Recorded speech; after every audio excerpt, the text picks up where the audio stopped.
नमस्ते मंडळी, आपलं स्वागत आहे आपल्या यूट्यूब चॅनलमध्ये, ज्याचं नाव आहे सिरियल सखी. तर ठरलं तर या मालिकेच्या आजच्या भागामध्ये आपल्याला असं बघायला मिळणार आहे की सदाशिवची तब्येत खूपच खराब झालेली असते.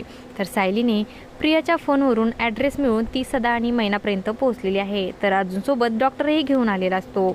मैना खूपच रडत असते, तिला काय करायचं हे समजत नसतं. तेव्हा सायली तिला धीर देत म्हणते की तुम्ही काळजी करू नका, यांना काहीही होणार नाही. तर अर्जुन सायली आता सदाशिवचा जीव वाचवतात आणि त्याला हॉस्पिटलमध्ये घेऊन जातात. तर इकडे सायली प्रियाच्या खांद्यावर भाजलेला डाग बघते आणि ती अर्जुनला सांगते की प्रियाच्या खांद्यावर भाजलेला डाग आहे. आणि आता अर्जुनचाही विश्वास बसतो की ही बबलीच आहे म्हणून. आणि आता तो म्हणतो की आता हे सगळे पुरावे आपण घरच्यांसमोर दाखवूयात आणि त्यांना हे सांगूयात की ही खरी तन्वी नाहीये, तर ही बबली आहे. आणि असं काही या भागामध्ये आपल्याला बघायला मिळणार आहे. अशाच मालिकांच्या नवनवीन अपडेट्स पाहण्यासाठी आपल्या चॅनलला सबस्क्राईब करा आणि व्हिडिओ आवडला असेल तर लाईक आणि शेअर करायला विसरू नका. धन्यवाद.